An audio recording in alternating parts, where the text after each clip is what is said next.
Hello दोस्तों, इक्वा book में आपका फिर से स्वागत है। इससे पहले कि मैं आपको अमीर बनने के वो 5 गोल्डन रूल बताऊं, मैं आपको बेबीलोन शहर के सबसे अमीर आदमी अरकद और उसके बेटे नोमासिर की कहानी सुनाना चाहता हूं। और इसी कहानी में वो 5 रूल भी छुपे हुए हैं, इसलिए ये वीडियो आपको ध्यान से देखना होगा। और इसी वीडियो में आपके ये भी पता चलेगा कि पैसे के ये रूल्स आज के टाइम में वो सच्चाई भी है जिसे हमें सभी को जानना जरूरी भी है। इसलिए मैं आपको रिकमेंड करूंगा कि इस वीडियो को आप अंत तक जरूर देखें। तो चलिए बिना किसी देरी के शुरू करते हैं। एंशिएंट टाइम में बेबीलोन नाम के शहर में एक अरकद नाम का बहुत ही अमीर आदमी रहा करता था। वो आसपास के शहरों में भी काफी मशहूर था। वो उतना दानवीर भी था और दिल खोलकर दान भी करता था। फिर भी उसकी दौलत कभी कम नहीं होती थी, क्योंकि उसे ये 5 रूल पता थे और उसने उस रूल को अच्छी तरह फॉलो भी किया था। लेकिन अरकद अब बूढ़ा हो चुका था और अब उसे पुराने परंपरा के अनुसार अपने बेटे नोमासिर को सारी दौलत देनी थी। उसने अपने बेटे को कहा कि मैं चाहता हूँ कि तुम मेरे जायदाद के वारिस बनो, लेकिन पहले तुम्हें अपने आप को साबित करना होगा कि तुम इसके काबिल हो। इसलिए मैं चाहता हूँ कि तुम बाहर निकलो, धन दौलत कमाओ और समाज में अपना एक नाम बनाओ। तुम्हें एक अच्छी शुरुआत देने के लिए मैं तुम्हें 2 चीजें दूंगा जो मुझे नहीं मिली थी।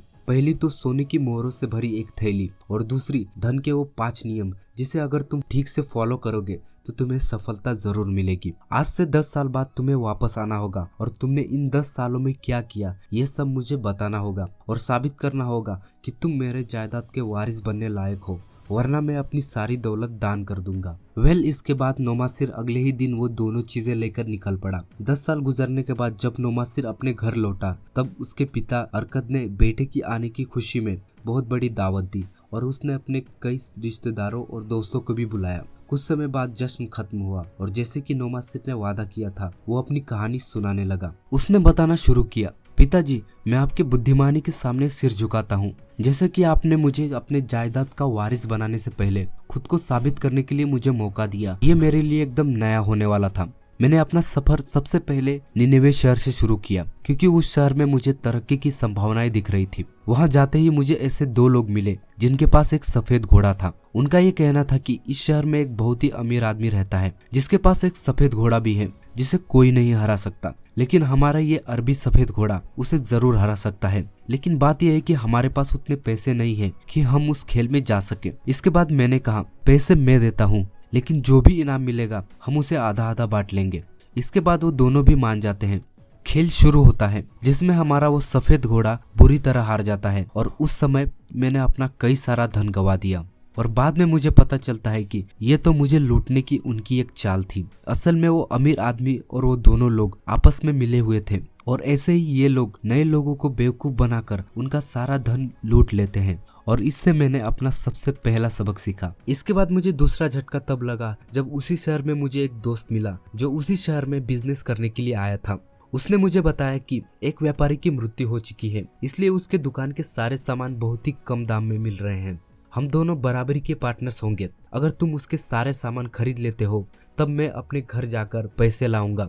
चूंकि बाद में हमें पैसों की जरूरत पड़ने वाली थी, इसलिए मैं भी उसकी बात मान गया। लेकिन इसके कुछ समय बाद ही जब हमें पैसों की जरूरत पड़ी तब वो पैसे लाने में टाल मटोल करने लगा और आखिर में उसने ये बात भी मान ली कि उसे खरीदने बेचने की बिल्कुल भी समझ नहीं थी और उससे बहुत बड़ी भूल हो चुकी थी। ये जानते ही मैंने उसे बाहर निकाल दिया। लेकिन तब तक मेरी और मेरी दुकान की हालत बहुत बिगड़ गई थी। मेरे पास वही सामान बचे थे जो बिक नहीं सकती थी और अब बाकी सामान खरीदने के लिए मेरे पास पैसे भी नहीं बचे थे और आखिर में मैंने बचे हुए सामान किसी व्यापारी को बहुत ही सस्ते दाम में बेच दिए। इसके बाद तो मेरे बुरे दिन शुरू हो गए। मैंने नौकरी की तलाश शुरू की और क्योंकि मेरे पास नौकरी करने लायक कोई स्किल भी नहीं था, इसलिए मुझे नौकरी भी नहीं मिली। मैंने अपना घोड़ा बेच दिया, गुलाम बेच दिया, यहाँ तक कि मैंने अपने कपड़े भी बेच दिए ताकि मैं अपने भूखे पेट को भर सकूं। लेकिन कुछ समय बाद मुझे मेरे पिताजी से किया हुआ वादा भी याद आया कि मुझे अपने आप को साबित करना है। इसके बाद मुझे ये भी याद आया कि पिताजी ने मुझे सोने के सिक्कों के साथ धन के वो 5 नियम भी दिए थे जिन्हें मैंने अभी तक नहीं पढ़ा था। इसके बाद मैंने तुरंत उसे निकालकर पढ़ना शुरू किया और उसे पढ़ने के बाद मुझे ये एहसास हुआ कि काश इन शब्दों को मैंने पहले पढ़ लिया होता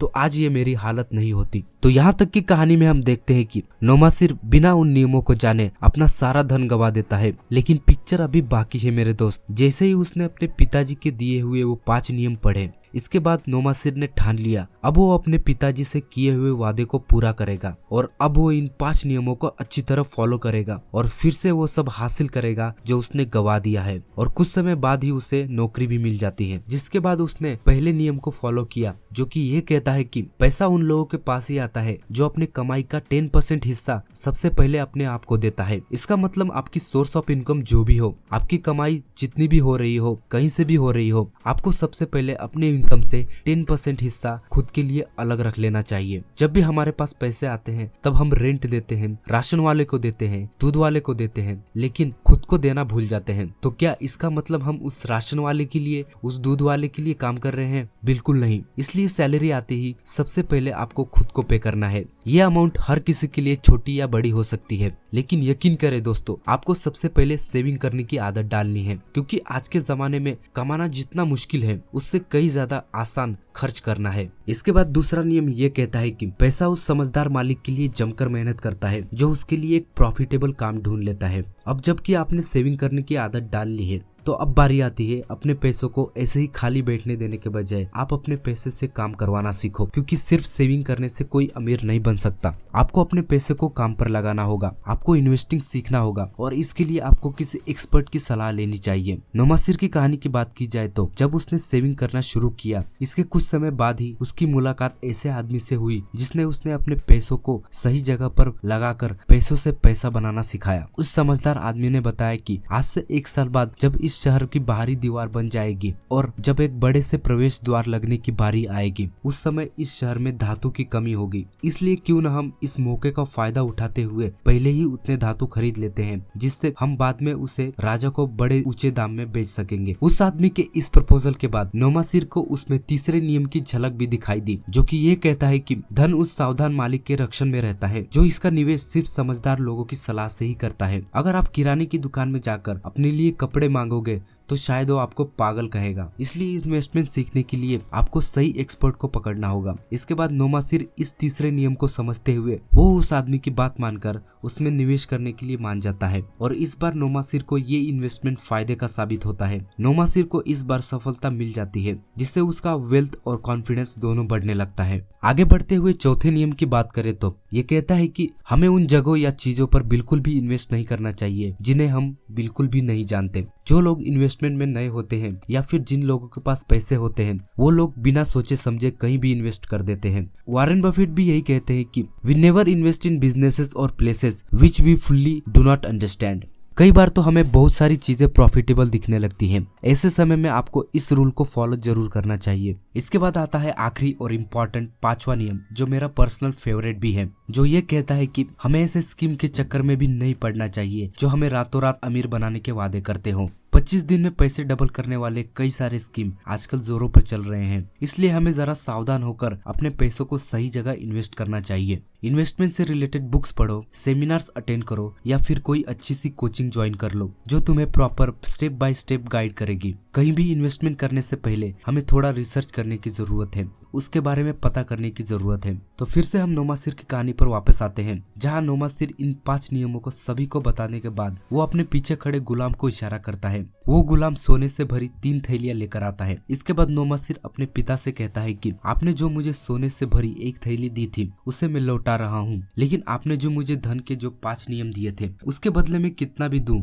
तो भी कम पड़ेगा। फिर भी मैं ये 2 और सोने से भरी थैलियां दे रहा हूँ। नोमासिर आगे कहता है कि पिताजी, आपने जो मुझे ज्ञान दिया उसकी बराबरी दुनिया की सारी दौलत भी नहीं कर सकती, क्योंकि दौलत एक बार चली भी जाए तो उसे हम अपने ज्ञान से फिर से हासिल कर सकते हैं। इसलिए जो भी इन नियमों को अच्छी तरह फॉलो करेगा उसके पास पैसा आता रहेगा और वो पैसा उसके लिए काम भी करेगा, जिससे उसके पैसे और बढ़ते रहेंगे। इसके बाद पिता ने नोमासिर के सिर पर हाथ फेरते हुए बोले, बेटे, अब तुमने अपने सबक सीख लिया है और मैं आज खुद को खुदकिस्मत मानता हूँ कि तुम मेरे बेटे हो। अब मैं अपनी सारी दौलत तुम्हें खुशी खुशी सौंप सकता हूँ। तो दोस्तों, ये थी अमीर बनने के वो 5 सीक्रेट्स जो आपको जरूर फॉलो करनी चाहिए। मैं इन्हें सीक्रेट्स नहीं बल्कि पैसे बनाने के वो सच्चाई कहूंगा जो हम सभी को सीखना चाहिए। दोस्तों उम्मीद करता हूँ कि पर्सनल फाइनेंस से रिलेटेड ये वीडियो आपको जरूर पसंद आई होगी और ये बातें मैंने richest man in Babylon book से बताई है जिसे जॉर्ज सैमुअल क्लासन ने लिखा है। दोस्तों आगे ऐसे ही मैं पर्सनल फाइनेंस से रिलेटेड वीडियो बनाने वाला हूँ जिससे आप पैसों से रिलेटेड कुछ और खास बातें आने वाली वीडियो में जान पाएंगे, जिससे पैसों से जुड़ी आपकी अंडरस्टैंडिंग और बढ़ जाएगी। इसलिए दोस्तों आप हमारे चैनल को सब्सक्राइब कर सकते हैं और साथ में बेल आइकन जरूर दबा लें जिससे हमारी आने वाली वीडियो आप कभी मिस ना करें। अगर ये वीडियो आपको जरा से भी हेल्पफुल लगी हो तो लाइक कीजिए, शेयर कीजिए अपने दोस्तों के साथ। तब तक के लिए सीखते रहे और बढ़ते रहे। जय हिंद,